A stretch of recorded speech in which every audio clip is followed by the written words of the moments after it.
então agora falar do quinto segredo. E agora a gente entra no material, né, desta aula. Eu achei importante fazer essa revisão, até porque tinha muita informação. Tá? Então, assim, a maioria das passagens da Bíblia, isso aqui é verdade. Tá? Você tem que ver quem é o leitor. Tá? Ah, Shaul, mas os livros foram escolhidos pelos juízes de Israel para serem livros ao longo das gerações. É verdade. Os livros têm ideias que são transgeracionais, que servem para todas as gerações, atravessam as gerações. É verdade. Mas todos os livros foram escritos com o leitor em mente. Eles foram canonizados depois. Tá? E normalmente eles têm um leitor em mente. E a gente tem que entender quem é o leitor. Se você não entender quem é o leitor, você não vai entender a Bíblia. Tá? Você vai achar que você vai entender a Bíblia. Então, assim, primeira coisa aqui, Gênesis. Vamos olhar um texto de Gênesis. Muito bem, para olhar um texto de Gênesis, eu tenho que perguntar o seguinte para mim mesmo. Quando foi que Gênesis foi escrito? Aí eu pergunto isso para vocês. Quando foi que Gênesis foi escrito?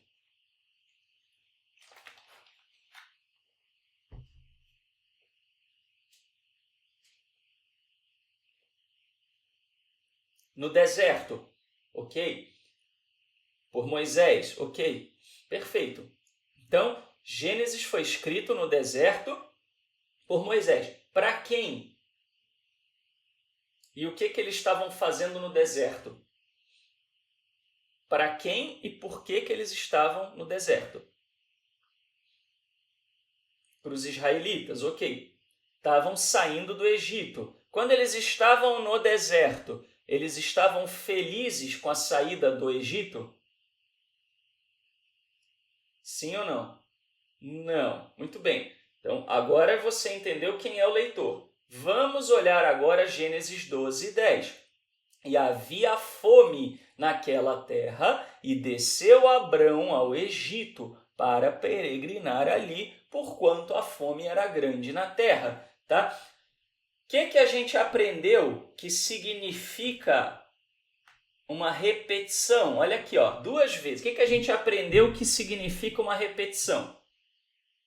ênfase. Legal, beleza. Então tem uma ênfase aqui na questão da fome na terra. Era importante a mensagem da fome na terra. Por que era importante? Agora vamos para o leitor. Por que era importante o leitor saber que Abrão desceu ao Egito por causa da fome? Por que era importante isso?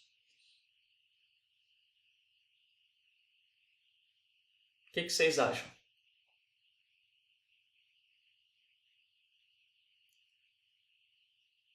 Então, para justificar, né? Para justificar a descida a Abraão, né? Abraão. Por que precisava justificar a descida?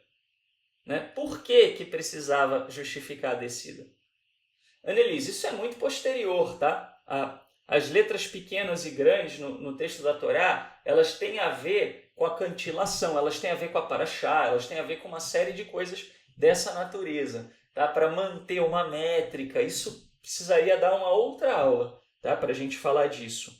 Mas lembrando que a Torá não foi escrita originalmente com o alfabeto que ela está hoje, tá?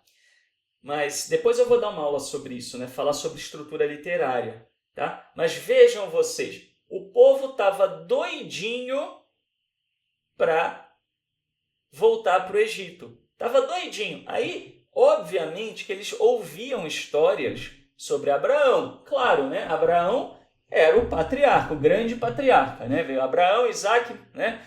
Jacó, e aí vieram as tribos de Israel. Então, Abraão era o grande patriarca. Se Abraão habitou no Egito, tá certo? Como certamente havia, essas histórias corriam, né, pelo povo, como os contos de família, né?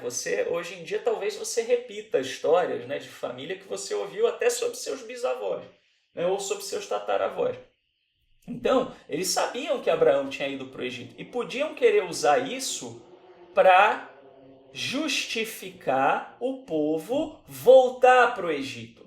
Tá? Podiam olhar e falar, né? Ah, olha aqui, ó, Abraão voltou para o Egito. Aliás, podiam já estar dizendo isso para Moisés, né? Mas pera lá, Abraão foi morar no Egito, então que negócio é esse que eu não posso morar no Egito? Tá? Então, esse era o leitor.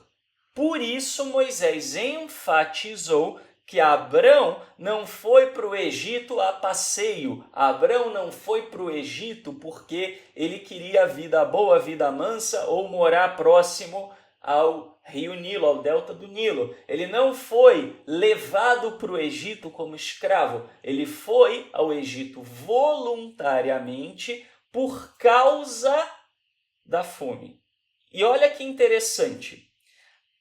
Quando você vê a narrativa de Abraão na Torá, você vê normalmente o Eterno comandando. O Eterno comandou que Abraão saísse da terra da parentela e fosse até a terra de Canaã. Agora, você não vê o Eterno falando para Abraão descer ao Egito provisoriamente. Pode até ser que ele tenha dito, pode ser, como pode não ser, a gente não sabe, a Torá não fala. Mas por que Moisés não traz isso? Por que Moisés não traz, vamos dizer assim, né, uma ordem do Eterno com relação a isso? Porque justamente ele queria que o povo não entendesse, achasse que havia uma ordem do Eterno de ir para o Egito. Tá? Isso seria muito complicado. Então, olha como você consegue entender muito melhor uma narrativa quando você se pergunta quem. Aí essa aqui também, ó. Até ao lugar do altar que outrora ali tinha feito. E Abrão invocou ali o nome do Senhor. Pergunta: qual foi o primeiro lugar que os israelitas foram depois que saíram do Egito? Foram para onde? Sim, César, né?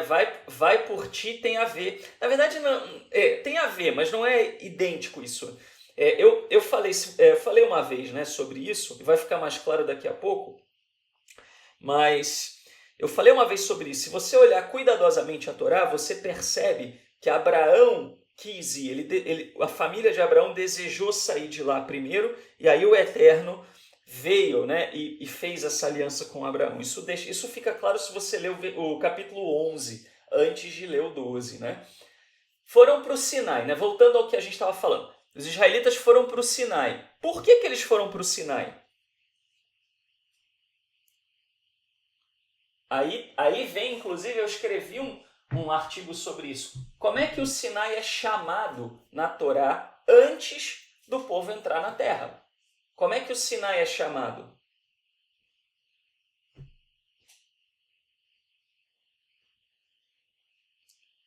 Horev, né? A cordilheira, né, ali do Horev, do Sinai, ok. Mas mais do que isso, qual é o título distintivo que é dado ao Sinai?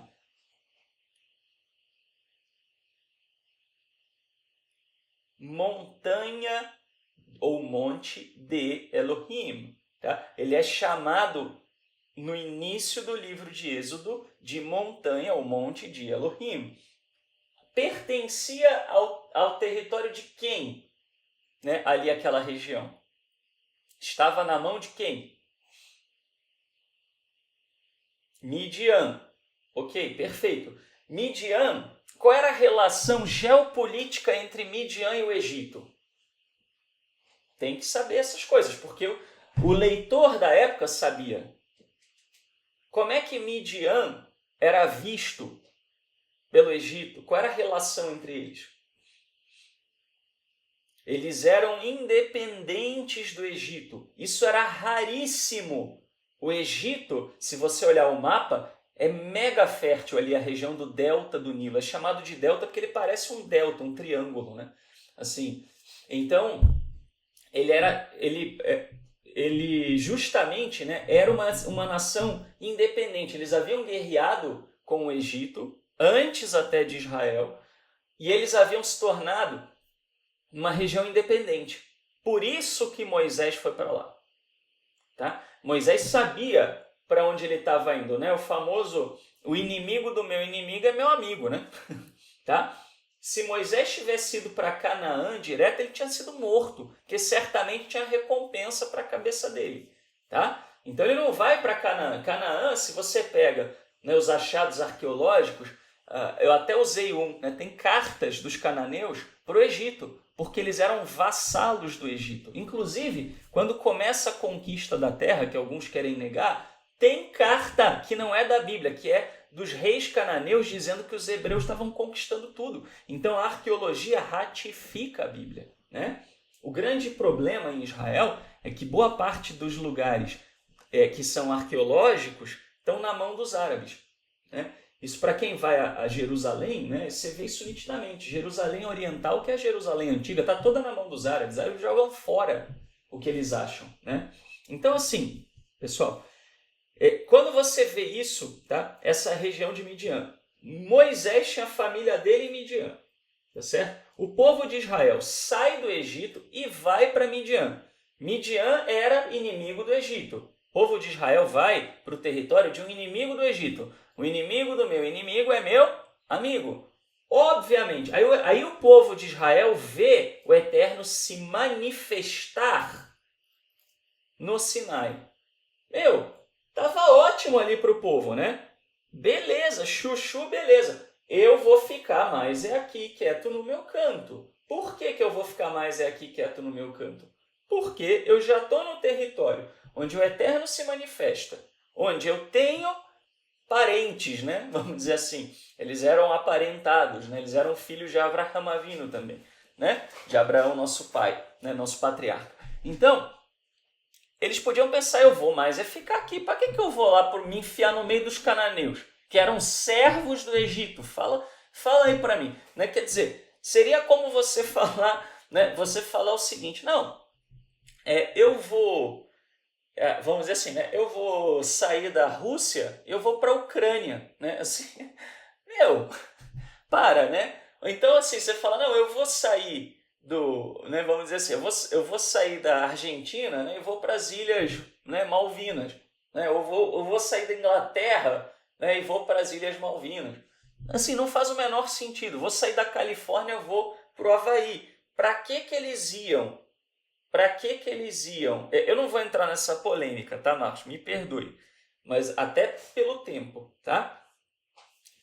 Mas assim, depois, se quiser, a gente fala sobre isso numa outra ocasião, tá? Mas assim, reparem, para que eles iam sair do território de alguém que os recebeu super bem no primeiro momento e que eram inimigos do Egito, estavam felizes da vida de ver essa derrota, né, político-militar do Egito? Para que eles iam se enfiar no meio das colônias egípcias? Eles sabiam.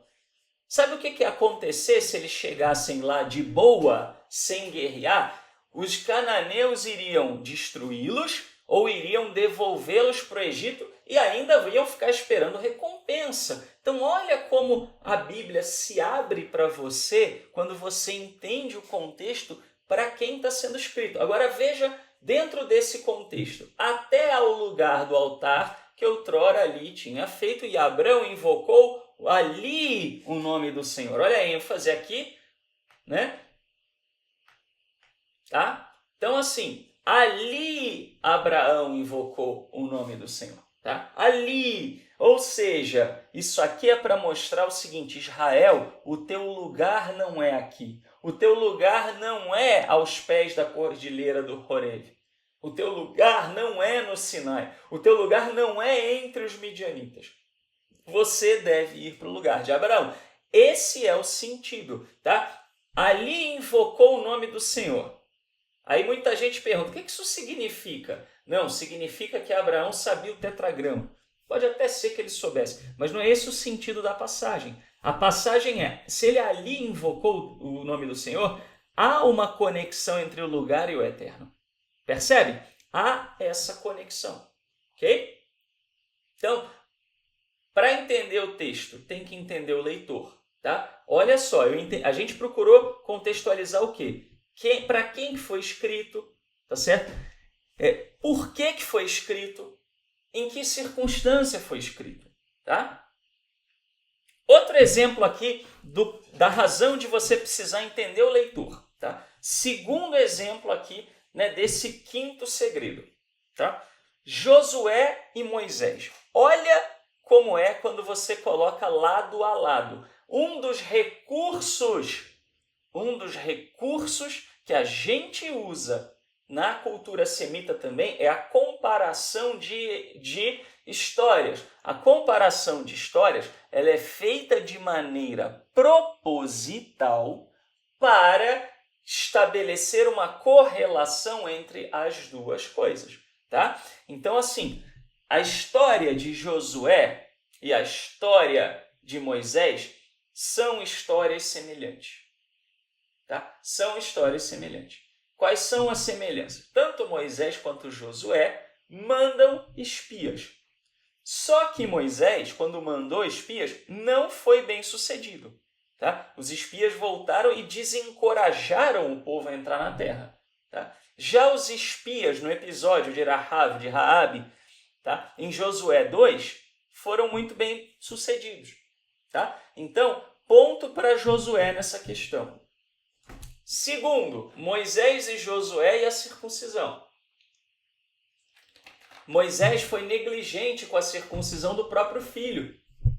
Acha, como você pode dizer que Moisés, né, foi negligente? Você vai praticar Moisés latria? Agora, você vai adorar Moisés como se Moisés fosse um ser humano perfeito, né, irrepreensível, mediador entre você e a divindade? Moisés foi um ser humano. Foi extraordinário? Foi. Foi talvez, né, o ser humano mais importante da história da humanidade? Podemos argumentar que sim, mas daí a transformar Moisés numa divindade inerrante e infalível, né? Isso é muito delicado. E a Torá faz questão de contar as imperfeições, né, dos personagens bíblicos. Tá? Então, assim, Moisés foi negligente. Aquela situação que teve que a Sípora, né, a esposa, né, de Moisés, circuncidar o filho. Já o Josué sai circuncidando todo mundo, né, quando vai falar sobre justamente a celebração do Pessah, né, a celebração da Páscoa judaica, chamemos assim. Tanto Josué quanto Moisés enfrentam inimigos externos. Tá? Moisés teve bem mais dificuldade do que Josué. Né? Então, assim, por exemplo, para Moisés libertar o povo do Egito, precisou vários milagres. Quando houve a luta contra Amaleque, precisou que se segurassem os braços de Moisés. Você vê uma certa dificuldade. Tá? Porque Moisés não tinha o perfil de um comandante de exército, de um comandante militar. Josué já tinha. Né? Josué chegava a ganhar a batalha sem lutar. Né? Sopinha no mel. Tá? Claro, com o Eterno ajudando, né? Com a mão do Eterno por trás. Mas a maneira como a história é contada é assim. Né? Há paralelos também de semelhança. Tá? Por exemplo, você tem os dois dividem corpos de água. Né? Josué divide o Jordão e Moisés divide o Mar dos Juncos. Só que olha como é que é contado. Em Êxodo 14:15, o mar se abre para o povo fugir do inimigo e sair de onde estava. Josué divide o Jordão para que o povo entre e conquiste a terra. Então, a primeira divisão foi de um povo fugindo. A segunda divisão foi, né, para um povo que ia entrar e enfrentar. Tá? Por que é contado assim? Certamente Josué fez várias coisas. Tá? Por que é contado assim?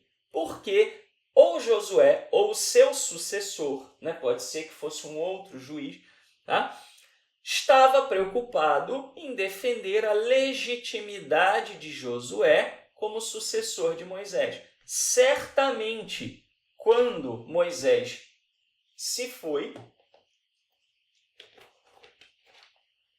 havia entre o povo quem questionasse o papel e a posição de Josué. Não é à toa que a Torá traz, né, uma ordem para Israel, né, que o Eterno ia levantar um profeta semelhante a Moisés e que o povo deveria dar ouvidos a ele. Aonde é que isso se cumpriu? Na própria Torá, poucos capítulos depois, é dito que então Josué foi escolhido, né, que o mesmo ímpeto, né, vamos dizer, o mesmo ruar, né, o mesmo vento, o mesmo sopro que estava sobre Moisés, passa para Josué. E que o povo deu ouvidos a Josué como fora ordenado, ou seja, é justamente o profeta semelhante a Moisés. Né? Depois, outras religiões se aproveitaram dessa profecia, né, e tentaram justificar os seus próprios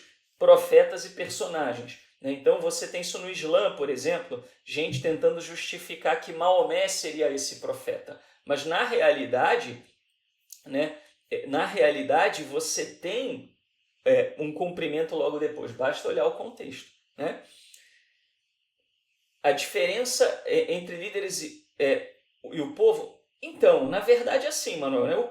Os líderes se valiam do povo, eles inflamavam o povo. A gente vê isso no episódio de Corá, né? De Coré. Ele vai e inflama o povo contra Moisés. Tá? Então, certamente que surgem aspirações políticas. E essas aspirações políticas, as pessoas que são carismáticas e que têm espírito de liderança vão lá e se aproveitam. Basta ver o seguinte, o quanto você percebe que pessoas, né, que demagogos da direita, o que eles fizeram? Se aproveitaram de um momento de fragilidade da esquerda no Brasil. E não vou entrar no mérito se é bom ou não é, quem que é mais bonitinho. Quem me conhece sabe, né, qual é a minha orientação política. Não é de esquerda, tá? Eu não sou a antítese da esquerda no meu pensamento, mas é nítido que houve demagogos que se aproveitaram um pouco vamos dizer assim, né, da fragilidade da esquerda para se estabelecer como messias da direita. Né? Você vê isso em alguns personagens, às vezes até tão ou mais sujos do que aqueles que, vamos dizer, eles estavam se colocando contra, mas eles conseguiram, eles se estabeleceram como um viés alternativo. Na realidade, a política brasileira é tudo pilantra, safado, sem vergonha. Seja de esquerda, de direita, de cima, de baixo. Né? A nossa classe política aí precisaria se aposentar, né? E a gente ter uma nova geração aí que pensasse o Brasil de maneira diferente. Mas não é disso que eu estou aqui falando. O que eu estou falando é justamente da questão, vamos dizer, né, do questionamento, né, da liderança por figuras carismáticas. Tá? Então, isso aqui é fundamental para entender. Né? Para você entender o livro de Josué, você precisa entender que o povo para quem isso foi escrito, possivelmente, não aceitou Josué assim, de bate-pronto, sem algum tipo de questionamento. Tá? O que é evidente, quando Moisés vai, vamos dizer assim, né, ele vai passar o bastão, outras pessoas que tinham aspirações são também, né, pessoas que tentaram, de alguma maneira, se estabelecer como liderança. Tá? Todos entenderam aqui? Até aqui? Sim ou não?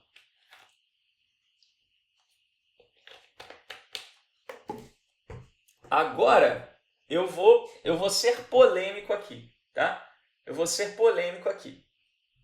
Quando você fala de determinados elementos bíblicos, você precisa entender que a teologia evolui ao longo da Bíblia. Tá? A teologia dos profetas, já nos tempos do exílio do reino de Judá, por exemplo, né, do reino do sul, já eram profetas, vamos dizer assim, que você vê que muito claramente explicitam o monoteísmo. Na Torá, às vezes, a impressão que dá é que havia uma preocupação maior com estabelecer primeiro uma monolatria, né? Ou seja, Israel só adorar o Eterno, independente dos outros povos. A Torá mostra o monoteísmo, ela chega a dizer que não há outra divindade, chega a colocar o Eterno como exercendo juízo sobre os reis, né, sobre os deuses egípcios que eram inexistentes, mas o monoteísmo mesmo, de fato, muito claro, ele vem mais nos profetas. Isaías 45 é um exemplo clássico. Tá?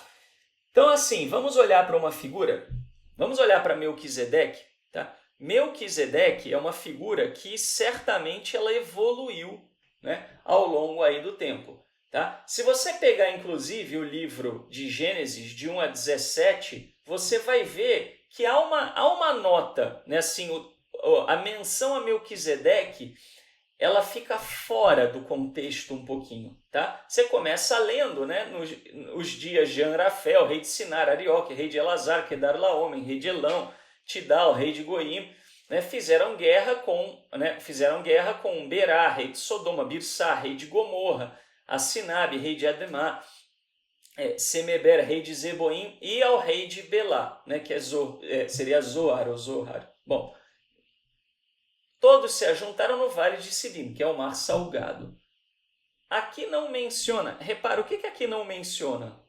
Que rei que aqui não está mencionado? Que rei que aqui não está mencionado? Digam-me. Alô, vocês estão me ouvindo?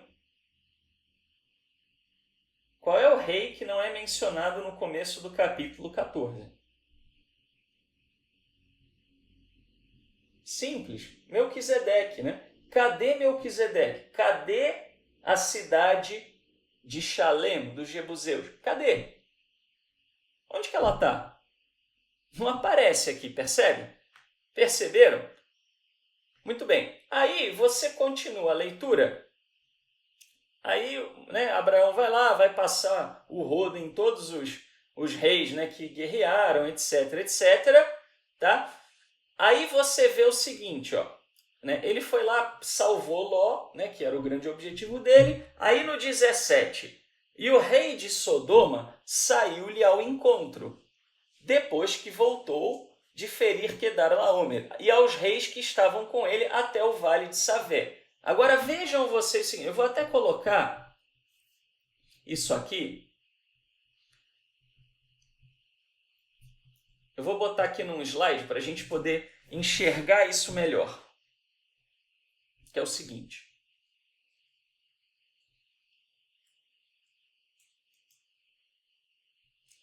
Isso aqui vocês só vão conseguir ver realmente se virem, né, o contexto, tá, da história. Vou montar aqui, vou colocar aqui o texto bíblico na tela para vocês verem.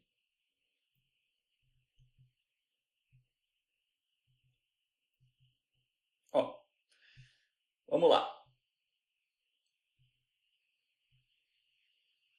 Deixa eu ver se eu vou conseguir fazer isso.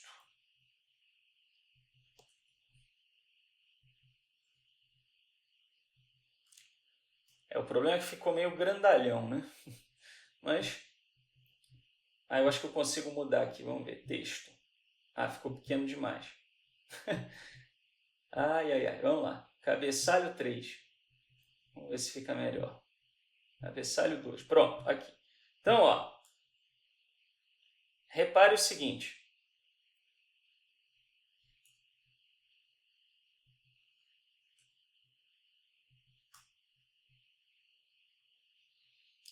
Bom, eu vou deixar com esse tamanho mesmo. Aqui, só para a gente poder ver, tá? Aqui começa falando do rei de Sodoma, percebe? Agora, aqui do nada passa a ser, né? Vamos dizer assim, do nada aparece Melquisedeque aqui e depois a história continua, encaixa perfeitamente. Se você tirar isto daqui, ó, se você tirar o texto de Melquisedeque do meio, ele flui bonitinho. Essa história de Melquisedeque ser um filho de Noé é uma grande asneira, tá? Assim, não, isso é apresentado como midrash, né, como uma agadá, como uma parábola, e as pessoas literalizaram, tá? Não tem como, cronologicamente não tem como. O cidadão ia ter o quê? 1000 anos de idade? Não tem como, tá? A página está em branco? Alguém está vendo, não? Só para eu saber se é problema aqui, ó. Nenhum de vocês está vendo? Espera aí, então. É que essa sala ela tem alguns bugs aí que são chatos, né? Eu vou tentar.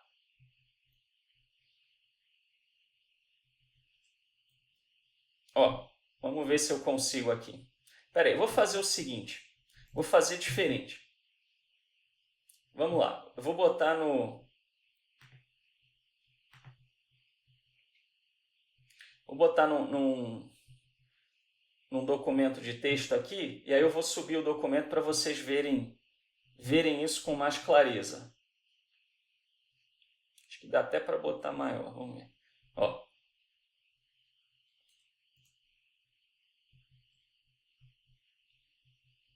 Só um segundinho, vamos gerar o PDF aqui. Pronto. Vamos que vamos agora.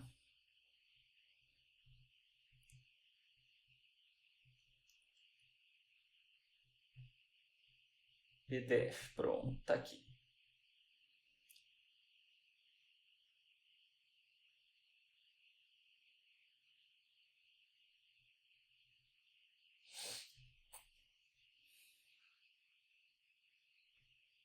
Ó, vejam se agora vai para vocês. Apareceu aí?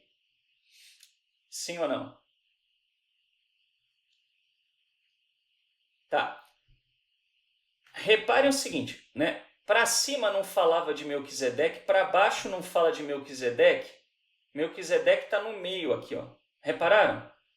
Agora leiam, esquece o que está em azul, né? E leiam o que está em vermelho direto, ó. E o rei de Sodoma saiu-lhe ao encontro, depois que voltou de ferir a Quedarlaomer e os reis que estavam com ele, até ao vale de Savé, que é o vale do rei. E o rei de Sodoma disse a Abrão: dá-me a minhas pessoas e os bens toma para ti. Repara que se você tirar o trecho de Melquisedeque, a leitura fica bem mais fluida. Sim? Repararam que o texto flui? Antes não fala de Melquisedeque, depois abre a Bíblia lá no capítulo 14, antes não fala de Melquisedeque, depois não fala de Melquisedeque. Perceberam? Que o texto flui? O texto flui super bem, está falando do rei de Sodoma antes, está falando do rei de Sodoma depois, Melquisedeque nunca é citado no meio desses reis, tá certo? Então, claramente, Melquisedeque aqui é um acréscimo posterior. É nítido isso. Shaul, você está falando que tem acréscimo na Torá? Não, eu não estou falando isso. O que eu estou falando é o seguinte, que o texto original lia-se assim.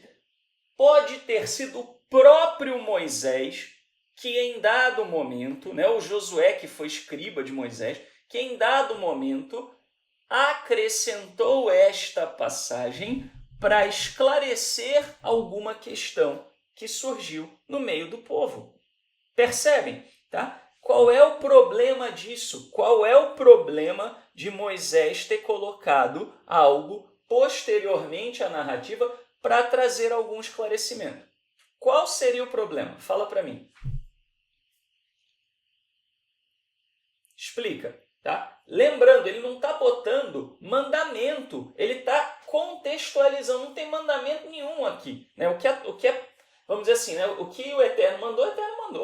Acabou. Tá? Então, assim, pessoal, existem essas coisas. O que isso mostra?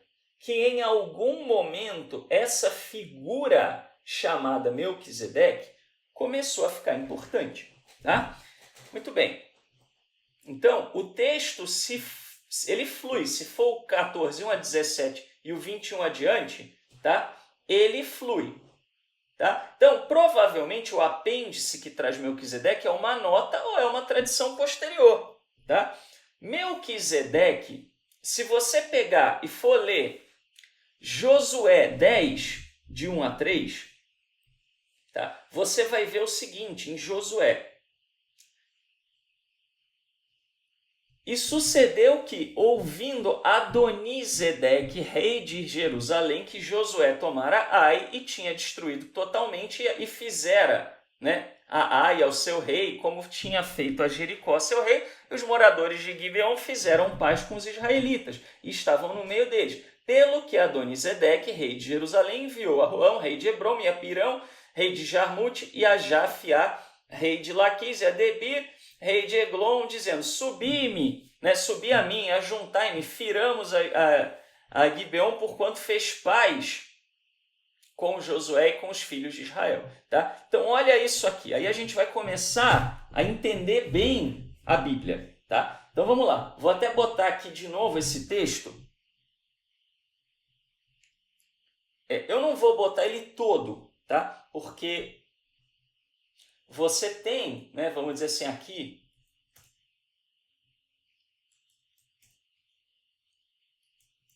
uma figura. Deixa eu até colocar aqui. Vamos lá. Botar fonte 24, acho que tá bom. Vamos que vamos.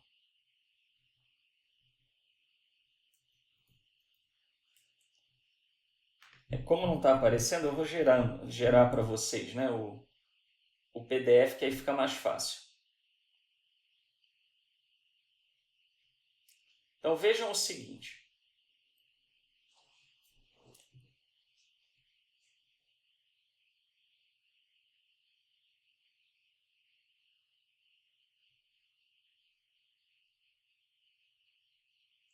E sucedeu que, ouvindo Adonisedeque, rei de Jerusalém, que Josué tomara a Ai e tinha destruído totalmente, fizera a Ai ao seu rei, como tinha feito a Jericó e ao seu rei, que os moradores de Gibeon fizeram paz com os israelitas e estavam no meio deles. Tá? Quando você vê, então, essa figura aqui, ó, tá? Melquisedeque e Adonisedeque é muito parecido. Adon é senhor, Meler, né, é rei, né? Melqui, né, seria meu rei, né? Ou então poderia ser também um rei exaltado, né? Vamos dizer assim. E Adoni é a mesma coisa, meu senhor ou, né, um senhor exaltado, depende de como originalmente isso foi escrito, tá? Sedek, né, é aquela justiça ética, né, que é diferente da justiça do juízo, né, vamos dizer assim, tá? Então, por que Melquisedeque é apresentado ali daquela maneira, né, para os filhos de Israel? É muito possível e provável que em dado momento, foi necessário mostrar a gratidão, a dívida de gratidão que Melquisedeque tinha com os filhos de Israel. É possível que Josué tenha colocado isso aqui, que Josué foi o escriba, né, de uma boa parte da Torá. A gente sabe disso até pelo próprio livro de Josué. Né? É muito possível, alguns que chegam a dizer que foi Josué que escreveu a Torá inteira. Né? Por quê? Porque dizem que ele era o escriba de Moisés. Moisés ditava e ele escrevia. Tá? A gente não sabe até que ponto isso é fato, mas isso também é irrelevante. Mas assim, Josué, muito possivelmente, por causa dessa situação aqui, quis mostrar para o povo de Israel, né? Peraí, acho que eu fechei sem querer o outro aqui. Então, Josué quis mostrar para os filhos de Israel que havia essa dívida de gratidão, que não era algo que eles estavam ali, vamos dizer assim, né, tomando uma terra legítima de outra pessoa. Perceberam? Tá? Agora, vejam vocês, Melquisedeque, a língua é hebraico, Nelise, tá? Mas obviamente um hebraico mais primitivo, né? Mas era um hebraico. Então, vejam vocês, até em Josué 10, 3-1, Melquisedeque ele não tinha muita importância, tá? Ele não tinha muita importância porque, na verdade, aqui muito provavelmente essa nota, essa vamos dizer assim, né, esse acréscimo entre aspas, né, ao texto da literatura bíblica, né, ao texto, da narrativa, bíblica, era justamente para mostrar isso, né, que havia uma dívida de gratidão, que não era o povo que estava invadindo algo, né, e sendo traiçoeiro, né, com os jebuseus, por exemplo. Tá? Aí o que acontece? Depois disso, quando você tem o Salmo 110, 4, então assim, primeiro não tinha nem Melquisedeque. É isso que eu quero mostrar, a evolução da teologia. Primeiro não tinha nem Melquisedeque. Depois houve uma nota sobre Melquisedeque, provavelmente por causa disso aqui. Tá? Em seguida, nos Salmos, Melquisedeque aparece e aí tem problema de tradução. Né? Porque o que diz o que diz, né, o texto, né, se você olhar no hebraico, diz assim, né, Nishba Adonai, né, Nishba, ele tá falando aqui, né, de um juramento, né, então jurou o Eterno, né, né, e não Yenohem, né, então não voltará atrás, não terá remorso, né? Não se arrependerá. Tá? Atá Kohen, né? Então você é sacerdote, tá? Leolam, né? Então Leolam, na verdade, não é eterno, tá? Não é eternidade. Leolam é pela época. Então, ao longo daquela época, o conceito de eternidade, como a gente tem na cultura semita, de uma ausência da linha do tempo, não é algo que existia, não é um conceito que existia. Tá? Então, você é um sacerdote pela época, né, vamos dizer assim, ao longo do... Poderíamos até traduzir como eternamente? Até poderia, vamos dar vamos dar um benefício aqui da dúvida. Né? Aí fala, al divroti, né, divroti, né? Então, al, né, divroti, quando você vai olhar isso, né, vamos dizer assim, pelo dito, né? Divroti é dito, não é ordem, não existe a palavra. Ordem sacerdotal é kehuná, é sacerdócio, tá? Aqui não é segundo a ordem de Melquisedeque, mas sim de acordo, né, com o discurso de Melquisedeque, as palavras de Melquisedeque. O que o texto está querendo dizer? Melquisedeque reconheceu Abraão como seu superior. Esse é o sentido do Salmo 110. Tá? Então, aí ele vai falar, então, al divroti Melquisedeque, né? Então, de acordo, né, com o dito de Melquisedeque. Tá? Por quê? Né? Por que a gente tem isso? Né? Aí você vai para o quinto, tá? Versículo. Aí você vai ter Adonai, né, que é o Eterno, tá? Al Yemincha, tá? Yemincha, que seria na tua direita, tá? Mohes, né? Perdão, Mohas, Boyom, Apo Melohim, né? Então, o Eterno na sua destra, ele no dia, né? Vamos dizer assim, né? Ele destruiu no dia, né, vamos dizer assim, naquele momento, tá? No momento da sua ira, né, Apó, Melohim, os reis. Então está falando o quê? Que Melquisedeque é inferior a Abraão, tá? É isso que está sendo dito. Melquisedeque é inferior a Abraão, né? Porque Abraão foi protegido pelo Eterno e foi Abraão que derrotou os reis. Então, pessoal, isso aqui é para quê? É para falar, né? É para falar da importância de Abraão e da relação com Jerusalém, tá? Então, isso aqui, tá, já começa a ser algo que é defender a dinastia davídica, tá? Porque a ideia de Melquisedeque como um rei sacerdotal justificaria Jerusalém como centro de culto ao nome do Criador. Tá? Então, o autor do Salmo está preocupado em defender a legitimidade da dinastia davídica. Tá? Percebe? Tá? Então, começou com algo desprezível se tornou importante por causa de alguma questão geopolítica e agora já estava virando uma justificativa para o estabelecimento da dinastia davídica. Aí vem os Hasmoneus, que foram aqueles que saíram vitoriosos nos eventos de Hanukkah, e os Hasmoneus pegam e usam a figura de Melquisedeque para justificar que seria possível pensar em sacerdotes que eram também reis. Tá? Por quê? Porque os Hasmoneus eles eram sacerdotes. E quem é sacerdote não é da tribo de Judá. E quem não é da tribo de Judá não é filho de Davi. E quem não é filho de Davi não pode servir no trono de maneira permanente. Perceberam? Então, aí Melquisedeque já virou uma justificativa dos Hasmoneus para que eles se tornassem reis sacerdotais. Tá? Depois dos Hasmoneus, os Hasmoneus foram terríveis, horrorosos. Eles foram bons para libertar o povo na época de Hanukkah. Depois foi uma desgraça. Eles trouxeram Roma para dentro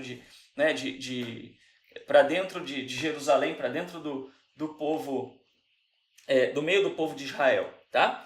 Eles foram a mesma dinastia, não eram as mesmas pessoas, tá? Mas era a mesma dinastia. Então, assim, diante disso, o que aconteceu? Os Hasmoneus começaram a ser questionados, né? E aí, o que os exegetas na Guemará eles falam? Eles reinterpretam o Salmo 110, 4. Né? E a tentativa de apagar os Hasmoneus da história é vista em Hanukkah. Eu falei sobre isso na palestra O Segredo do Milagre do Óleo. O milagre do óleo não aparece nem nas bênçãos de Hanukkah que são feitas na ocasião da festividade. Tá? Não é inserido nenhum tipo de referência ao milagre do óleo. Só vai aparecer milagre do óleo lá para pelo menos o século III da Era Comum. Por quê? Porque eles queriam apagar, vamos dizer assim, o ato heróico dos Hasmoneus, porque os Hasmoneus se tornaram um problema gravíssimo. Foi um dos maiores problemas que Israel já teve. Tá? Pessoal, deixa eu só pegar uma água aqui. Nós vamos até 1h da tarde, então tem mais uma meia horinha aí. Deixa eu só pegar uma água, que acabou essa água aqui.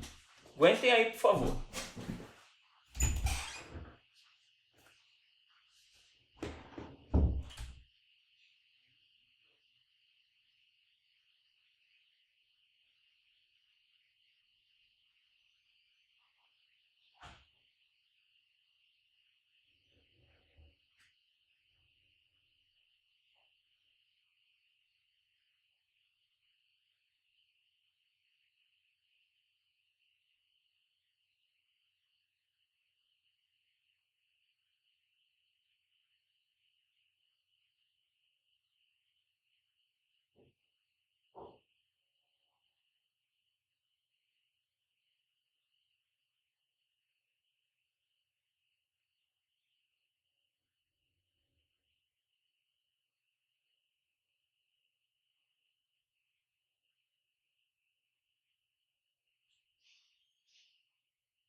Pronto, pessoal. Vamos lá. Peraí, só um segundo.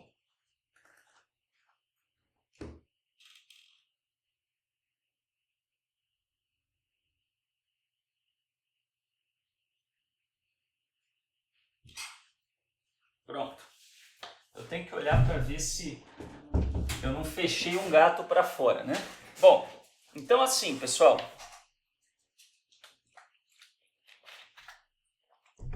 Os sábios na Guemará, eles reinterpretaram Melquisedeque como, vamos dizer assim, né, Shem ben Noah, né, como sendo Sem, filho de Noé. E eles dizem o seguinte, que como Melquisedeque, quando abençoou Abraão, mencionou Abraão antes do Eterno, que o Eterno não gostou, e por isso o sacerdócio passou para Abraão. Tá? Então,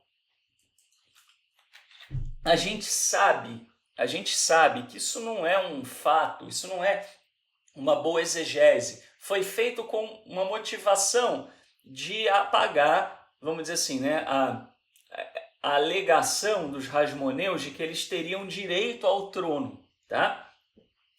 E aí você vai olhar em Qumran, né, nos escritos do Mar Morto, você percebe no manuscrito 11Q13, tá? Então, 11Q13, o que é Qumran, tá?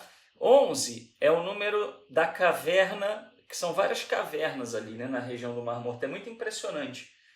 E a caverna número 11 é o fragmento de número 13 que foi achado. É assim que vamos dizer assim, né, que é catalogado, tá? Para vocês entenderem. Então, no manuscrito 11Q13, 11, a caverna 11 dos manuscritos do Mar Morto é uma das maiores, né, que tem mais fragmento. A caverna 4 e a caverna 11 tem muita coisa, tinha muita coisa mesmo, tá? Aí o que aconteceu?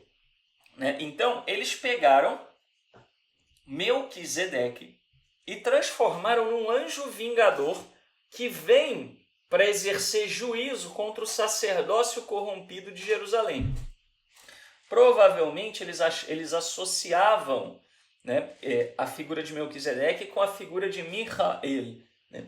Michael não é chamado de anjo, né, no livro de Daniel, mas é entendido assim pela maioria dos exegetas. Tá? Nesse caso eu não sou a maioria, mas é entendido assim. Tá? Então, olha como é que a figura de Melquisedeque ela evolui. Por que isso é importante, pessoal? Porque muitas vezes,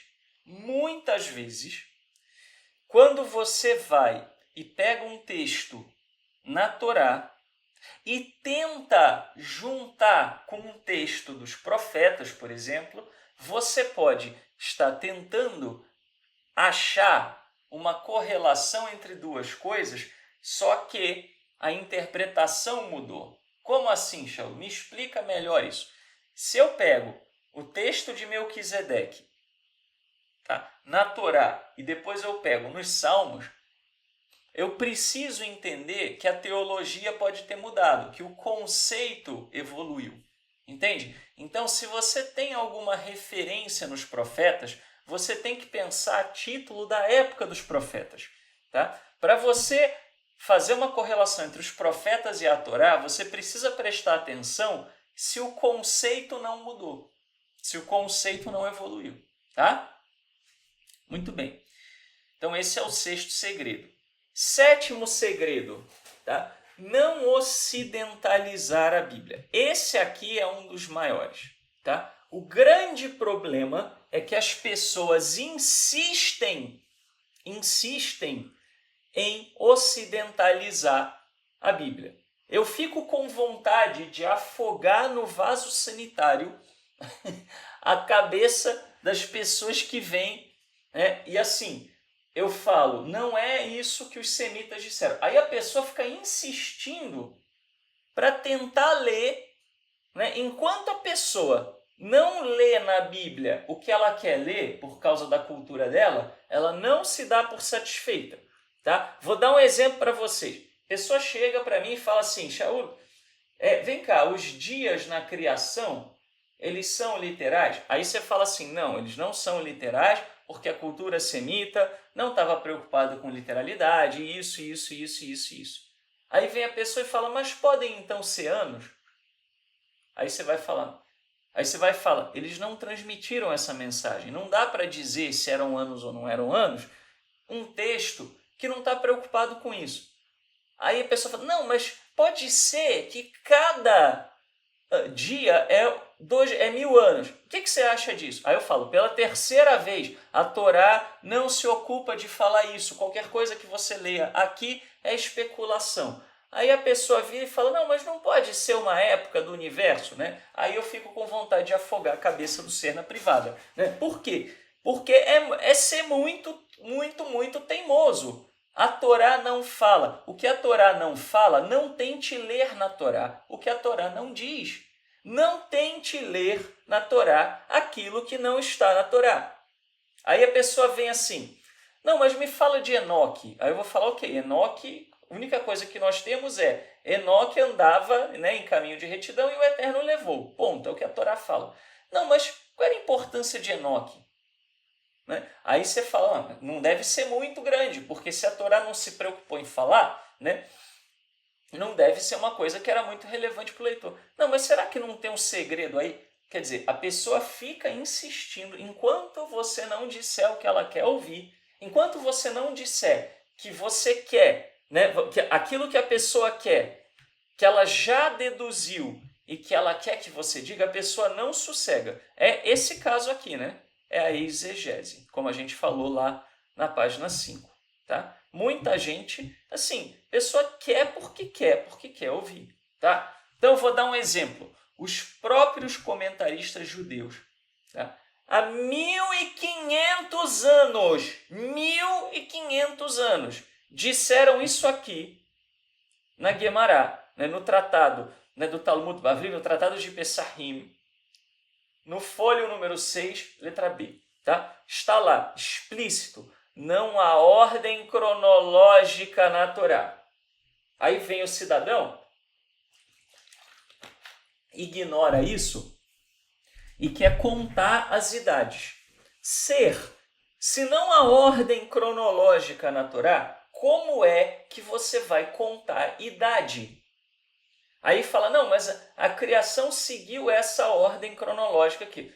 Como não há cronologia na Torá, basta você olhar Gênesis 1 e Gênesis 2 para você perceber nitidamente que não há ordem cronológica na Torá, mas aí o ser insiste. Por quê? Porque enquanto a Torá não diz o que ele quer ouvir, ele não sossega. Tá? Então, assim, não tente entender ordem cronológica na Torá, porque não tem. O semita não estava preocupado com isso. Você está preocupado com isso. Só que aí você tenta extrair de um texto que não fala isso, você tenta extrair alguma coisa. É igual você pegar e ler uma resenha sobre o jogo, né, do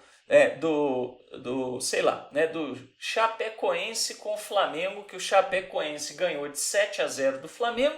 Você vai lá ler a resenha, né, o comentarista esportivo falando muito bem feito, né, haverá choro e ranger de dentes, né, aquela coisa, né? E aí você tenta extrair as regras do futebol a partir da resenha esportiva. O cara não está falando das regras do futebol. Tá? Então, como é que você vai falar de regra de futebol se o comentarista não fala? Tá? Então, o maior perigo que tem para você interpretar equivocadamente a Bíblia é você tentar fazer a Bíblia dizer o que a Bíblia não diz. Tá?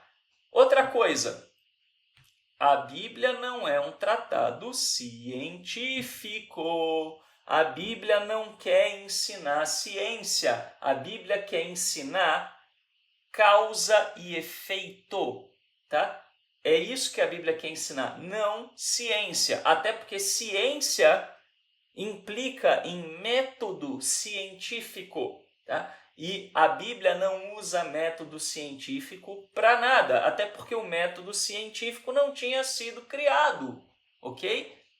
Então, a Bíblia não é ciência, tá? E aí as pessoas se pegam aos detalhes, fica discutindo né, quantos anos tem o mundo e não para pensar na mensagem de Gênesis, tá? E aí continua caindo na bobagem por aí, tá? Por quê? Porque não parou para ler a Bíblia de fato, né? Tá tentando ler o que ele quer na Bíblia, tá? Isso não funciona. Bom, então não é um tratado científico. Não adianta você tentar ler Big Bang na Bíblia, né? Você pode até correlacionar, né? Dizer, olha, isso é possível, isso encaixa. Mas não tente achar que a Bíblia traz uma descrição do Big Bang, porque não traz. Não era o objetivo. O objetivo é causa e efeito. Qual é a causa? O eterno. Qual é o efeito? Criação. Ponto. PT, saudações. É o que a Bíblia diz sobre a criação, né? Josué orou e o sol parou. É óbvio que o sol não parou da maneira como você e eu entendemos essa frase. Tá? O sol parou para os semitas quando era para ficar escuro, continuou claro. É isso que os semitas estão dizendo. Tá? Agora, você tentar entender isso cientificamente não faz o menor sentido. Tá? Basta você. Eles estavam a quilômetros, 16 quilômetros, 30 quilômetros, é mais ou menos a distância onde eles estavam, né? Josué e os inimigos. É como você dizer, né, que, vamos dizer assim, que em São Paulo está dia e em Osasco está noite. É impossível cientificamente. Mas a Torá não está, a Bíblia não está tentando ensinar a ciência. A Bíblia não está tentando ensinar o que as pessoas devem ter como verdade científica. É a percepção da coisa. Tá? Então, é bem possível que Josué, tá certo? Que o que aconteceu foi, vamos dizer assim, né? Foi nuvem, por exemplo. É bem possível. Nuvens muito densas e muito espessas pode ficar escuro. Tem vídeo no YouTube mostrando isso, tá? Então não precisa ser necessariamente o sol, literalmente. Se o sol literalmente parasse, acabava a vida na Terra. Não tem como o sol parar, tá? Nem a lua. Agora, o que Josué estava querendo dizer? Não estava querendo saber do científico. Era o efeito. O semita, descrevendo a cena, ele poderia dizer isso, tá? Tem uma recomendação aqui do Shlomo, né? Legal é assistir a série Guerras AC, sobre essa batalha. Eu não conheço essa série, mas deve ser boa. Eu vou dar uma olhada também, tá? Bom, então a Bíblia se preocupa com a mensagem, não com os detalhes da mensagem. E as pessoas ficam tentando discutir o detalhe. Mal comparando também, né? O que o Shlomo está falando, que o que falam é que Josué atacou de onde o sol nasce e cegou os inimigos. É uma boa explicação também, muito bom. Né? Também é plausível. Tá? Então a gente não precisa, né? A gente não precisa emburrecer para entender a Bíblia. E esse é um segredo. É você entender que o semita não necessariamente ele é literal, ele é descritivo. Tá? Muito mais do que literal. Então, Shaul, você está tentando arrumar uma desculpa para a Bíblia? Não, eu estou tentando mostrar como é que se lê um texto semita. Tá? Então, essa é uma coisa importante. Ok? Outra coisa.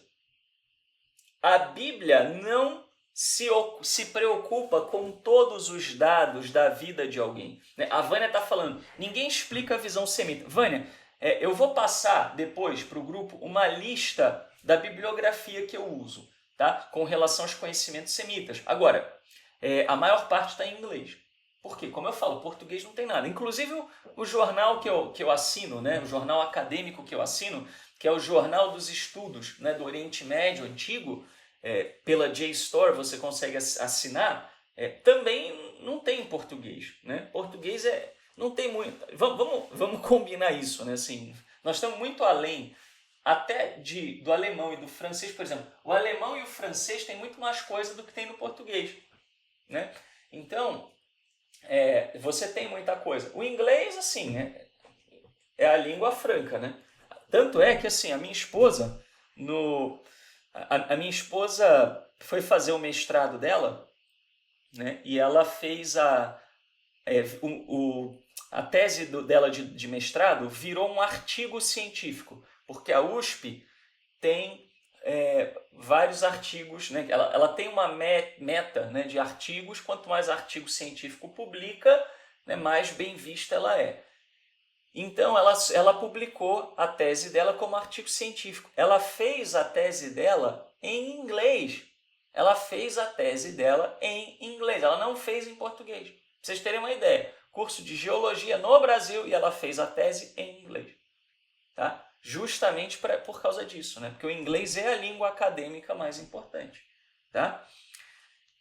Bom, outra coisa importante, a Bíblia não se preocupa com todos os dados da vida de alguém. A Bíblia não é biografia. Repita comigo, a Bíblia não é biografia. A Bíblia não é biografia. A Bíblia não é biografia. Vê se, né, a gente consegue ter isso em mente, tá? A Bíblia não vai se preocupar em dizer para você o que Moisés fez aos 4 anos de idade. Lembre-se de uma coisa que as pessoas, na maioria das vezes, não se lembram. Eu vou botar aqui em vermelho, né, que é para ficar claro para todo mundo, que é o seguinte.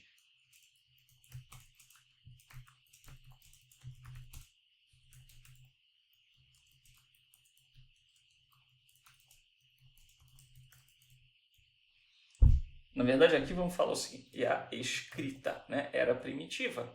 Tá? Então, assim, ó, o espaço, né, da escrita, aliás, nem precisaria repetir, né? O espaço da escrita era muito limitado. Você já viu um rolo da Torá? Mesmo em foto, é gigantesco o negócio, é pesado você carregar o rolo da Torá. Tem gente até que não aguenta. Cada letra copiada à mão, escrita à mão, ok? E a escrita, ela era primitiva. Não tinha lápis, como a gente tem hoje, que é super simples, ou uma caneta esferográfica. Tinha que ir lá pegar a pena, molhar na tinta. Muitas vezes eles tinham que fabricar a tinta. Não existia Faber-Castell, tá? Nos tempos bíblicos. Então, era muito mais difícil de você escrever. Tinha que escrever em papiro ou em couro de animal, né? Ou ainda, pior do que papiro e couro de animal, entalhar em pedra. Né? Os sumérios faziam isso muito.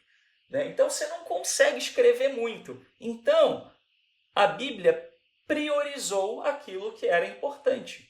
Tá? Então, se a Bíblia não fala, é porque não é importante para a mensagem que ela quer passar. Pode ser importante para você porque você é curioso. Pode ser importante para mim porque eu sou curioso. Mas, se a Bíblia não disse, é porque não é relevante para aquela mensagem. Ou então, porque a mensagem já estava sendo dita por outra pessoa, de outra maneira, tá? E não precisava. Por exemplo, Shell, por que o profeta fulano ficou de fora do cânone da Bíblia? Isso é uma conspiração. Estão querendo anular as palavras do profeta. Não é isso. É porque chega um ponto que é repetitivo. Para que você vai botar mais um profeta que fale a mesma coisa? Então, uma das razões pelas quais a Bíblia colocou elementos, né, vamos dizer, alguns e não outros, é porque não dava para você fazer tudo de uma vez. Não dava. Eles tinham que preservar os manuscritos, copiar toda hora, né? E aí, quando tivesse guerra, tinham que proteger a literatura. Eles escolheram. O cânone nada mais é do que uma escolha daqueles livros que eles consideravam mais úteis, que eles consideravam 100% alinhados com a Torá, 100% alinhados com a santidade do Criador. Tá? E às vezes,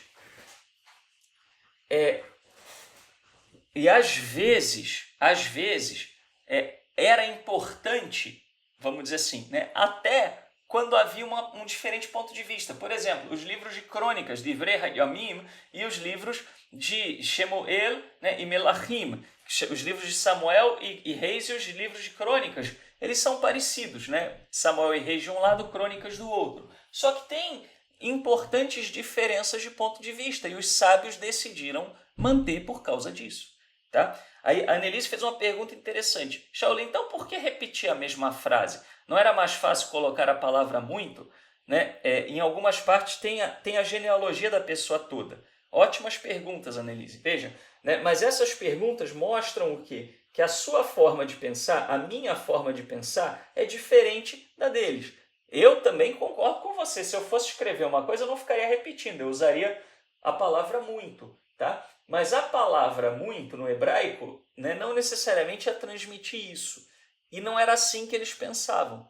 Tá? Se era enfático, para eles era importante. Então, justifica repetir. E genealogia, para eles, era importantíssimo. A genealogia ligava pessoas a um lugar, unia tribos, legitimava sacerdócio, legitimava reinado, legitimava, por exemplo, né, o sacerdote ser aceito ou não para o serviço, legitimava o sumo sacerdócio, percebe?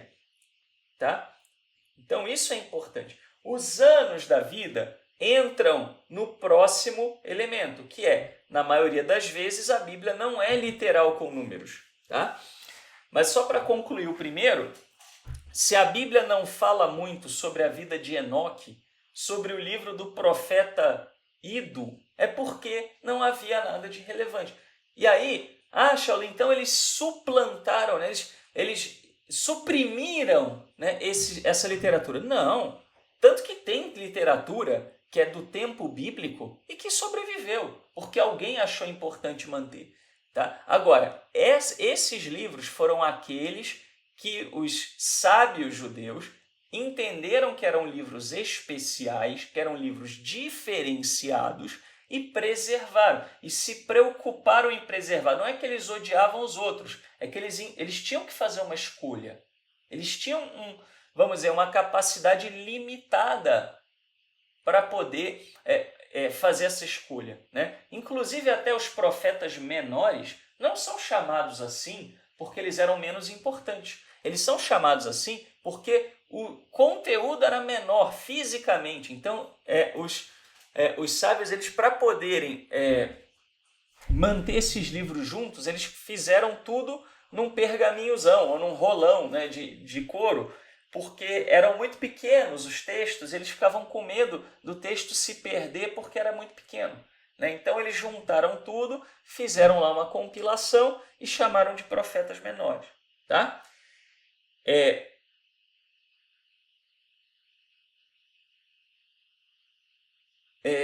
Eu acho que não, Vânia. Eu acho que isso aí é lenda. Tá? A ideia de que a Torá ela traria entendimento para o povo judeu e para os outros, não. Eu acho que isso é lenda. Existem lendas sobre isso, principalmente com relação à Septuaginta. Tá? Mas eu acredito que isso seja uma lenda urbana. Né? Agora, o que aconteceu é o seguinte, às vezes você tinha, nos tempos de dominação, textos que, para poder circular, eles eram meio que encobertos. Exemplo, o livro de Daniel. O livro de Daniel, muito provavelmente, ele não trouxe tão explícito assim os elementos da revelação a Daniel por causa da perseguição política que haveria. Tá? Mas o livro de Daniel, ele claramente fala da queda da Babilônia até o período dos Macabeus. Livro de Daniel, pessoal, acabou, foi-se, tá? Ele fala de um período de paz, no fim, ok, né? Isso beleza. Agora, a parte profética no sentido da profecia para as nações acabou ali. Você pega o livro de Daniel, no finalzinho você lê, né? Desde a queda da Babilônia até, né, Antíoco Epifânio, né, até depois de Antíoco Epifânio, a queda de Antíoco Epifânio. Tá? Isso é muito claro no livro de Daniel. Agora, tem que olhar o original, né, porque tem erros graves de tradução. Né? O livro de Daniel, por exemplo, não fala do Messias. Como não, Shaul? Está lá escrito o Messias. Não está escrito o Messias. No hebraico não está escrito o Messias. Está escrito um ungido, não o ungido. Tá? E é uma referência a um sacerdote. Mas isso a gente vai fazer um estudo, né, depois. Não tem Império Romano no livro de Daniel, não tem. Tá? A Bíblia nem sempre se preocupa com historicidade. Eventos são narrados de certa maneira para que uma mensagem seja construída. Então, assim, tem coisa na Bíblia que não aconteceu daquele jeito. Shaul, seu herege, você está dizendo que a Bíblia mentiu. Não, eu estou dizendo que a Bíblia, frequentemente, ela, vamos dizer, mexe na narrativa para poder ilustrar um ponto. Tá? Você vê isso claramente, por exemplo, se você comparar, tem no nosso site, só tem em português no nosso site, isso foi uma tradução que eu fiz acho que 2 anos atrás, mas o livro de a Megilá de Hanukkah, e você comparar com 1 Macabeus, você percebe que a Megilá de Hanukkah ela foi adaptada para poder ser um livro litúrgico, para poder enaltecer a fidelidade dos israelitas, etc. Porque o objetivo é que ela fosse lida em sinagoga em Hanukkah. Da mesma maneira, a Megilá de Esther. Aquilo que está na Megilá de Esther não é histórico. Aquilo é parcialmente histórico e é contado de uma maneira para que seja uma história litúrgica, uma narrativa litúrgica. Tanto que você lê a Megilá, né, e o pessoal vaia, né, ou faz barulho para não se ouvir o nome de Haman, aquela coisa toda. Tá? Então a Bíblia não está preocupada em passar literalmente historicidade. Tá? E eu não estou falando de falsificação, eu estou falando de você entender que o semita não tinha essa preocupação. Tá? Então, assim, né, vamos entender isso. Tá? É o que eu falei, literalidade é secundário para os semitas. Tá? Então, para o semita,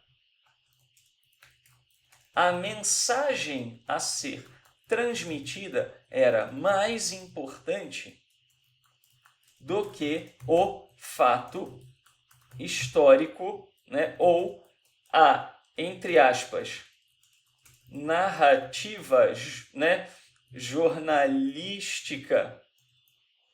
Tá? Então, isso aqui é da cultura do século XXI. Tá? Não é da cultura de outros povos. Tá? Então, isso aqui é do século XXI. Tá? Quer dizer, isso não. Perdão. Aqui seria o contrário, né? Vamos dizer assim, cultura, né? Cultura semita. Tá? A cultura do século XXI seria isso aqui, ó, narrativa jornalística. Tá? O semita não estava preocupado com isso. Tá? Tanto é, né, que a questão do número, por exemplo. Você já reparou que não tem número quebrado na Bíblia? Né? Você tem alguns números que são 1, 3, 5, 7, 8, 12, 18. Tá? E aí você vai ter 40, 70, né? Você vai ter 12 mil, 144 mil, etc. O que esses números são? Eles transmitem mensagens. O semita transmitia mensagens através do número. A nossa sociedade não faz isso. A nossa sociedade está preocupada com a quantidade exata. Tá? Então, quando a gente falar sobre isso, ó, século, né? Faltou acento aqui, não sei por que ele às vezes faz isso. Século 21. Vocês estão vendo, né? Aqui. Então, século 21, números devem ser o mais preciso possível e dificilmente transmitem simbolismos, tá? Agora, a cultura semita é diferente. Números eram mais importantes para transmitir ideias e ordens de grandeza. Tá? E, por fim, quantidade exata. Tá? Então, a prioridade é diferente. Você olha, né, para uma caixa de bombom e você conta. Né? Assim, você vai falar, não, a caixa de bombom que a Vânia ganhou tinha 3 bombons, né, ouro branco, 5 sonhos de valsa e 2 diamantes negros.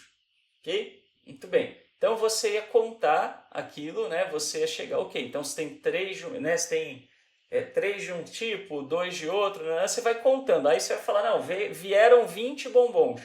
Tá? Aí o semita ia olhar para isso e falar o seguinte, havia 7 bombons na caixa da Vânia. Aí você vai falar, mas por quê? Por que o cara não contou e chegou à conclusão que era 20? porque 7 indica uma totalidade. Então, quando é dito havia 7 bombons na caixa da Vânia, o semita está dizendo o quê? Que todos os bombons que existem naquela fábrica estavam ali representados. Ou, dependendo de como contar a história, todos os bombons que a Vânia gosta estavam na caixa. Percebe a diferença de linguagem?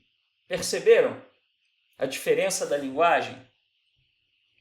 E isso, pessoal, é muito, muito, muito, muito importante, tá? Você não pode pensar o texto bíblico com um viés do século XXI, senão você não vai entender. E aí você vai olhar, inclusive, você vai achar contradição.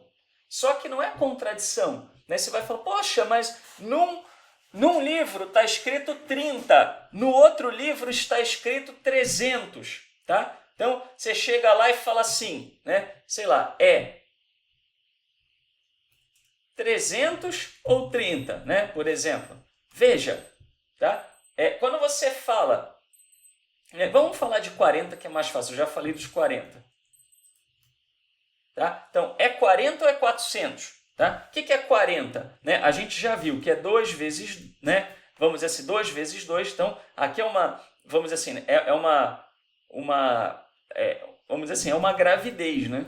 Tá? Então, 2, né? Vamos dizer assim, 2 elevado ao quadrado são 2 gerações. Tá? Então, aqui o número 2 é uma geração, vamos dizer assim, é geracional. Tá? Geracional vezes geracional, né? Por quê? 2 vezes 2, tá? Aí você chega em 4, tá? Então, quando você fala 40, né? Vamos dizer assim, 4 vezes 10. O que é 10? Intensidade, tá? Então, 40, o que é? 40 é uma geração inteira, tá? E o que seria 400? 400 seria ainda maior, né, ênfase na geração, né, ou em todas as gerações, tá? Então, isso seria a mensagem, tá? Que você tem que ler. Aí a Annelise fez uma pergunta interessante também. Há possibilidade, então, dos textos do Tanar serem interpretações de quem escreveu, ou seja, não ser tão sagrado como pensamos?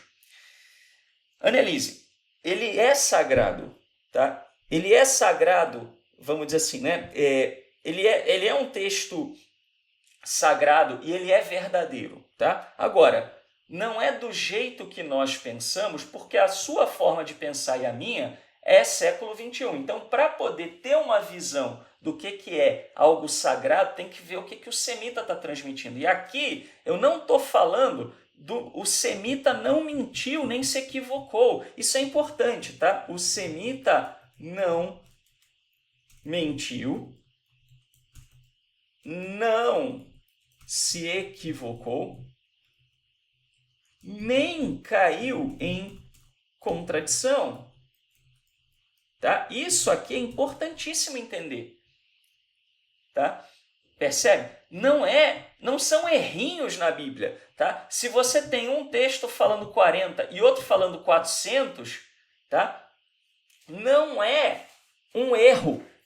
É que a intensidade para um autor é de uma maneira. Outro autor já quis enfatizar mais ainda. Tá? Vou dar um exemplo aqui para vocês. Tá? Eu escrevi assim.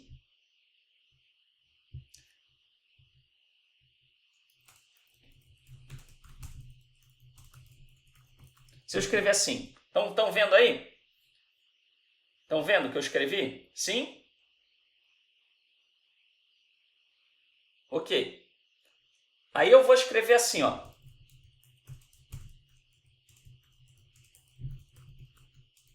Tem contradição?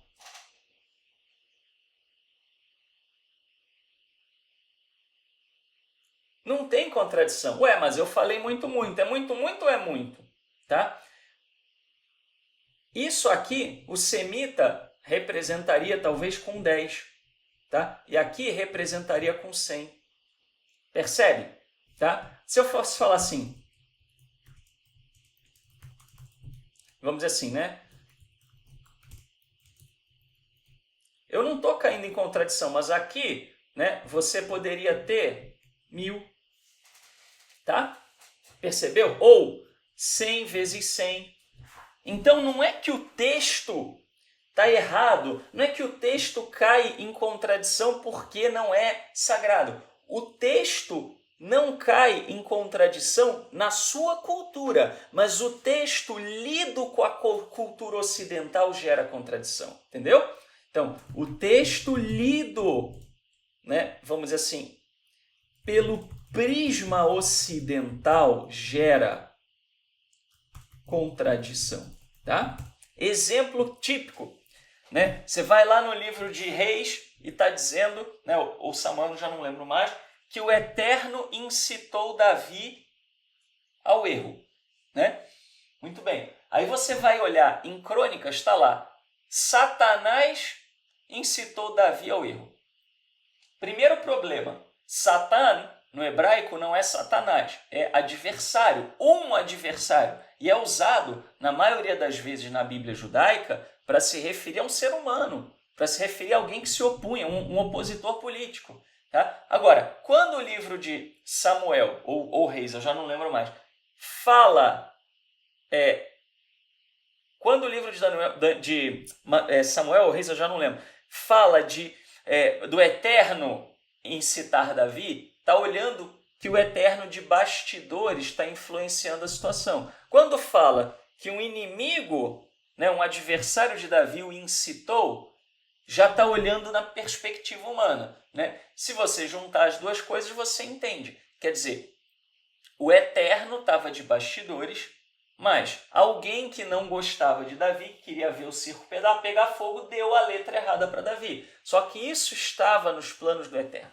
Agora, se você não entende a cultura semita, você vai achar, né, que essa, entre aspas, contradição é um problema, mas não é. Percebe? Por isso que eu falei, se a gente entender isso, pessoal, entender o que o semita quer dizer, nunca mais você vai ter problema com um ateu dizendo para você besteira, dizendo para você que o texto bíblico está cheio de erro. Lógico, você está tentando ler um texto de uma maneira ocidental, um texto que foi escrito 3, 4 mil anos atrás, sem entender a cultura. Tá? Aí o César falou, partindo do pressuposto da exegese, a mesma não poder ser utilizada para interpretações fora do contexto, através de pessoas que queiram manter uma linha de pensamento. Eu não sei se eu entendi, César, né? Mas a exegese fala isso, né?